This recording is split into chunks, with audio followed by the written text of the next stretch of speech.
Maximum patient আমাদেরকে প্রশ্ন করে থাকে হেয়ারিং এইডের চ্যানেল কি, চ্যানেল বলতে কি বোঝায়, এটি কিভাবে কাজ করে এবং এর সুবিধা কি।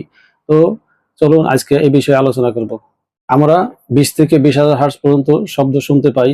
হেয়ারিং এইড এই সেকশনকে ছোট ছোট চ্যানেলে বিভক্ত করে প্রতিটি চ্যানেলকে অ্যাম্প্লিফাইড বা কম্প্রেস করে থাকে। হেয়ারিং এইডের চ্যানেল কি? হেয়ারিং এইডের চ্যানেল বলতে বোঝায় হেয়ারিং এইডের বিভিন্ন ফ্রিকোয়েন্সিতে শব্দকে কম্প্রেস বা অ্যাডজাস্টমেন্ট করাকে বোঝায়। হেয়ারিং এইডের চ্যানেল কিভাবে কাজ করে? মাইক্রোফোনের মাধ্যমে শব্দকে গ্রহণ করে এই শব্দকে ডিজিটাল সিগন্যালে রূপান্তরিত করে। এই সিগন্যালগুলোকে মাল্টি চ্যানেলে ভাগ করা হয় এবং প্রতিটি চ্যানেল পৃথকভাবে প্রসেস করে এবং এই সিগন্যালগুলোকে একত্রিত করে কানে পৌঁছায়। সিঙ্গেল চ্যানেলের তুলনায় মাল্টি চ্যানেল হেয়ারিং এইডে কথা স্পষ্ট এবং স্বাভাবিক শোনা যায়। কানে শোনা যন্ত্রের মাল্টি চ্যানেল প্রসেসিং যেমন 12 থেকে 48 চ্যানেল পর্যন্ত এই চ্যানেলগুলি সাউন্ড স্পেকট্রামকে বিভিন্ন ফ্রিকোয়েন্সিতে স্পেসিফিকভাবে বিভক্ত করে এবং হেয়ারিং লস অনুযায়ী নির্দিষ্টভাবে সাউন্ড অ্যাম্প্লিফিকেশন এবং শব্দকে কমানোর ব্যবস্থা করে দেয়।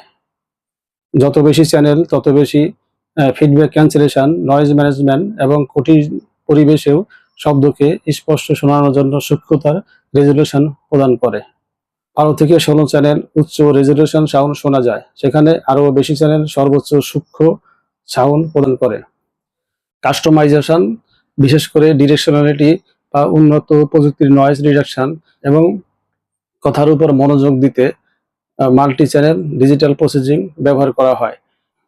ফাস্ট ফিডব্যাকশীল থাকায় উচ্চ অ্যাম্প্লিফিকেশন লেভেলেও শীষ দেওয়ার মতো শব্দকেও প্রতিরোধ করে থাকে। চ্যানেল বিভিন্ন লেভেলের হয়ে থাকে: basic level, mid level, advance বা প্রিমিয়াম লেভেল। সিম্পল আন্ডারস্ট্যান্ডিং এর জন্য বেসিক লেভেলের হেয়ারিং এইড বেসিক সাউন্ড নিয়ন্ত্রণ করে। মিড লেভেলের কানে শোনার যন্ত্র পারফরমেন্স এবং অ্যাফোর্ডেবিলিটির মধ্যে ভারসাম্য রক্ষা করে থাকে। 16 চ্যানেলের বেশি 24, 32, 48 চ্যানেল এগুলো হচ্ছে অ্যাডভান্স প্রিমিয়াম কোয়ালিটির হেয়ারিং এইড। এই যন্ত্রে strong amplification, noise reduction, feedback cancellation, adaptive directionality, Bluetooth connectivity, AI sound process, speech clarity এবং কঠিন অডিওগ্রাম হলেও এটি ভালোভাবে অ্যাডজাস্ট করে থাকে। উদাহরণস্বরূপ, একজন এজ-রিলেটেড পেশেন্টের হেয়ারিং লস, লো ফ্রিকোয়েন্সিতে মাইল্ড হেয়ারিং লস এবং হাই ফ্রিকোয়েন্সিতে সিভিয়ার হেয়ারিং লস।